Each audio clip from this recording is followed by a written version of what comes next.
This is 20 Minutes of Impact from the United States Energy Association Power Sector Podcast, sponsored by Energy Hub. I'm Herman K. Trabish. I've covered the power sector since 2006, and I currently report for Utility Dive. In this episode of the podcast series on virtual power plants, or VPPs, my guest is Nick Tumilowicz, Director of Distributed Energy Management with smart technology provider Itron. Nick's going to describe Itron's edge intelligence platform and how it enables VPP aggregators to help utilities provide downward rate pressure and more reliable electricity delivery for all their customers. Nick began his career as an engineer in 1998 at the DOE Naval Research Laboratory. He joined REC Solar in 2004 and became SunEdison's Director of Distributed Energy Storage Advanced Solutions in 2008. In 2015, he moved to EPRI, the Electric Power Research Institute, as Principal Manager for Energy Storage and Customer Solutions. And in 2022, he became Itron's Director for Distributed Energy Management. Nick, Itron has said that the question isn't whether utilities need a distributed energy resource management system, otherwise known as DERMS, but whether they can maintain grid reliability without one. Now, that's a really interesting statement. Explain what an Itron DERMS is and why it's become essential, especially for VPPs. Sure, Herman. So, yes, thank you for the introduction. Really appreciate being here on the podcast. So, DERMS is, as we all know that are in this space and have been for decades plus, is a it's a dynamic thing to characterize. And so, one thing that we do at Itron is we try to make complicated things as simple as possible. Great And idea. And one thing that we've really attempted to do here is to just converge on relatively well agreed upon kind of standard principles and definitions. And the Department of Energy, the Electric Power Research Institute, years ago came up with this concept of the federated architecture to say, okay, let's make sense of this complicated thing called DERMS. And it's effectively, boiled down into three different buckets. And so what we generally talk about is grid DERMS, and grid DERMS is as we've been doing for decades now globally, is we have big solar plants and we have big wind farms, and we used to connect them to SCADA only, and then we started to call that something slightly different. We call it grid DERMS, front of meter visibility and control of big intermittent variable generation assets like wind and solar. Now we have big batteries too to kind of help make that variability firm. Next down the line is the edge DERMS. Edge DERMS, I think, is where most of the people, when they say DERMS, are thinking about the comprehensive kind of aggregation view, cloud-based visibility and control across all the behind the meter assets. And then you have this third one that is talked about very little in the industry because very few people are actually doing it, which is the local DERMS. And so local DERMS historically has been how do you manage a microgrid at the meter, behind the meter, with all these different DERs that need to be managed when 99.59% of the time maybe the grid is up and running and connected, and that small percentage when the grid is disconnected, they still need to be running and optimized. So Itron is actually playing in all three of these spaces with a key differentiator in that local DERMS space. And that's what we refer to in the industry as grid edge intelligence, or in a more nuanced way, all of the Itron AMI and meters have this thing called distributed intelligence, which is really unique in that for decades we've been deploying DERs by having ancillary embedded Linux servers or gateways that connect to everything. That now lives fully baked, utility hardened, and integrated and compartmentalized in this thing that we used to call a meter, which is now really a gateway and a controller, in addition to still doing the old functionality of a meter. Interesting. So that you are sort of the reason you're calling it essential is because you're holding this place that connects everybody else. Is that an accurate way to state it? Yeah. So I think it's a great point of departure when we compare like traditional SCADA from the 70s and 80s and what that was, and Mhm. And we have the ability through SCADA, if I was a grid operator at a utility, to see a recloser and I say, oh my gosh, I have a voltage violation on this feeder, and I can send a command to it, it can open, and I can help with the three core tenets of infrastructure. It's got to be safe. I need to provide reliability. It needs to be secure. And Mm. so DERMS is just further down the line and a little bit more comprehensive to say, so now let's provide and shine a light on the darkness that has been there for many years and still exists amongst many grid operators today. SCADA only takes you down perhaps to the substation or Ah, ah. to the medium voltage part of the network. But now with DERMS, you have especially edge DERMS and definitely with hyper local DERMS, like with grid edge intelligence, now we can actually see not only the service transformer and that it's been running hot, every day, Monday through Friday at 7 p.m. for some reason because of time of use. Mm. Now we also can see the DERs that are sitting there at the edge that can provide that relief to that transformer, as an Okay, example. that's great because that kind of brings me to my next question, and I think I understand the answer even better now that you've said that. But the question is, you said Itron says its DERMS platform has reached technical maturity and a level that can ensure the performance reliability, the resources it manages. Now, over the years with demand response and VPP programs, there's always been some question about the performance of the resources. Am I understanding that the key element of that maturity is what you were just describing? Is that right? And if that's the case, can you tell me uh, if there are VP programs now that are using that very detailed, that very uh, granular DERMS, and can you tell me about how it's improved VPP performance? Yeah, yeah. I think whether you're talking grid or edge or local DERMS that I was alluding to, security is absolutely key. And I think every vendor or partner that's out there offering these solutions have varying degrees of technology readiness level and what we would call like utility grade. We have to provide oftentimes many months, many years of demonstrated, validated experience to give the grid operators and planners confidence that this head-end system can actually dispatch something to provide that reliability when it's needed. Is it truly improving SAIDI, type of metrics? And that's where I think as an industry as a whole, we're making a lot of progress to be close, if not already, at utility grade as a software control head-end system, just like we got comfortable as grid planners and operators over the years with SCADA.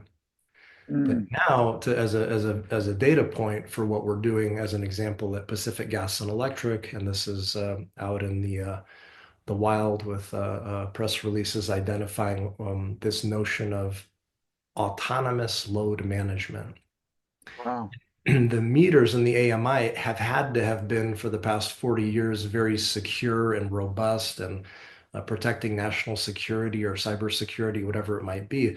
So now we just take that relatively new distributed intelligence meter and have the ability to control the biggest, juiciest load that is currently in Northern California, the EV, in this case, Mm. residential EV, the level 2 charger, and it just autonomously throttles that load in order to prevent any customer impact because 3 million out of the 6 million customers in PG&E territory suffer from this problem that I have had at my house, which is a 100 amp main distribution panel.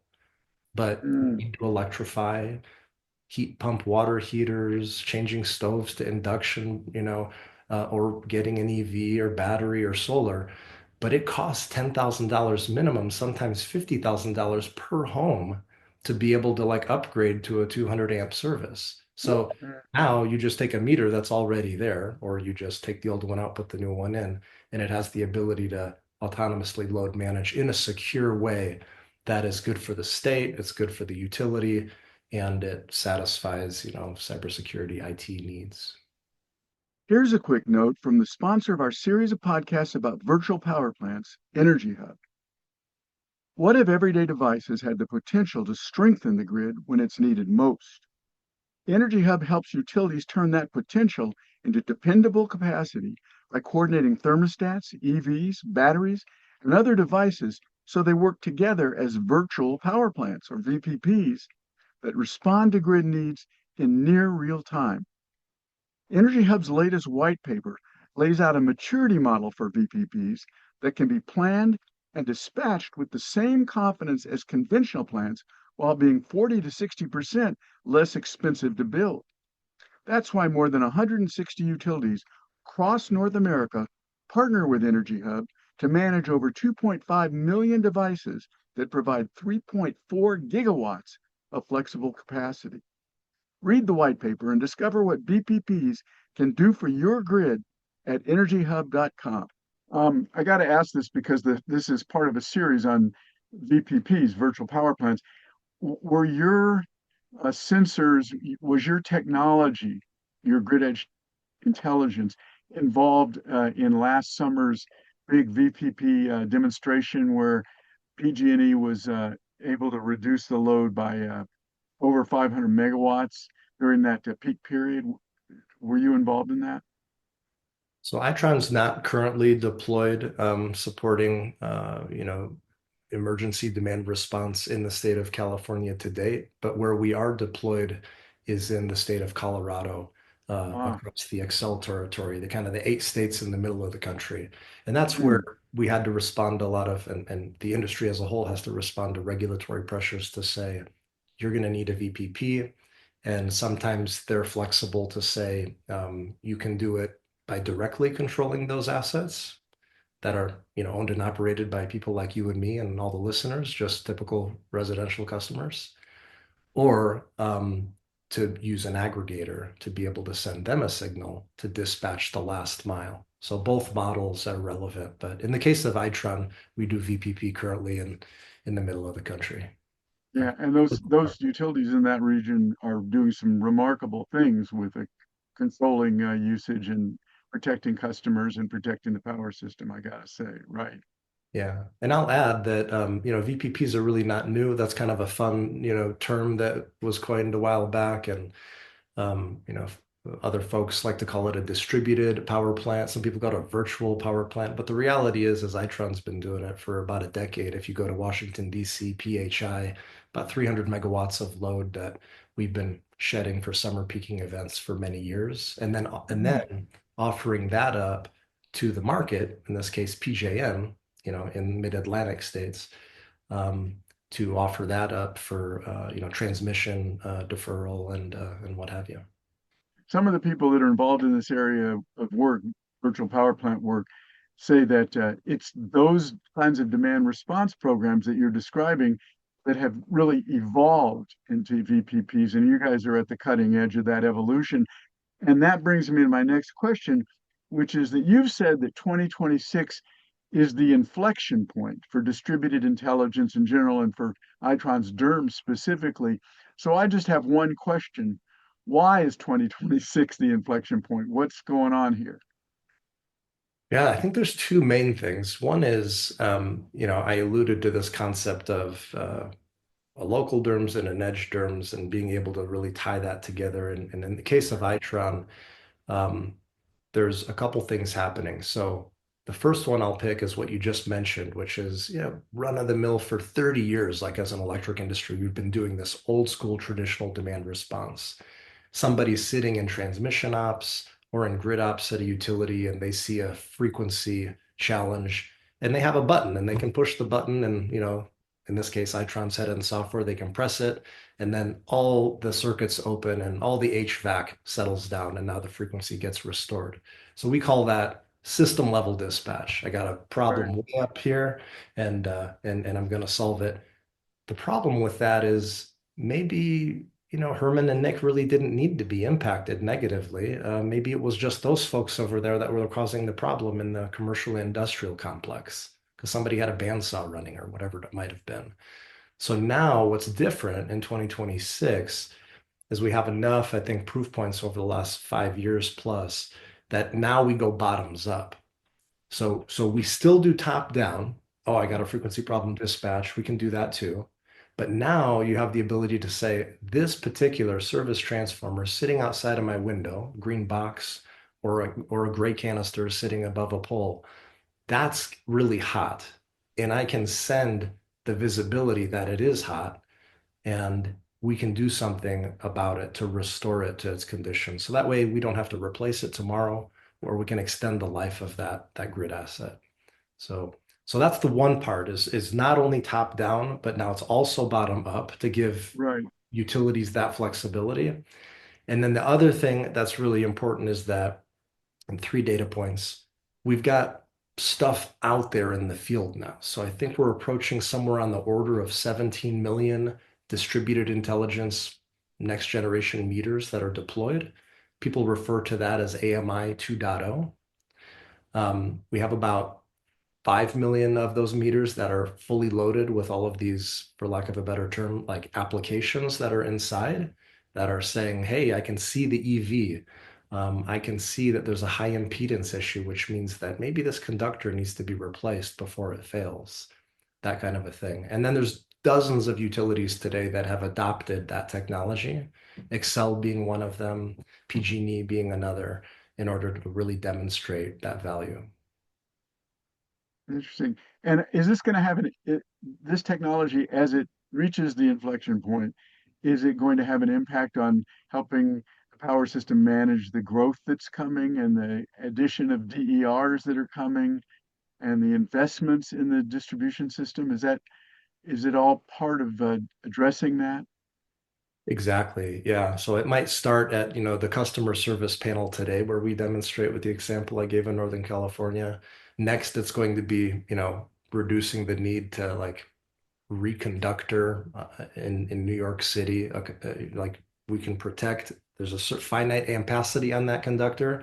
And with distributed intelligence, we can manage to that capacity transformer, and then you can even go further upstream, even on the medium voltage side, to be able to manage there. So that's all about transmission distribution deferral or non-wires solutions, alternatives, as we've been discussing for some time.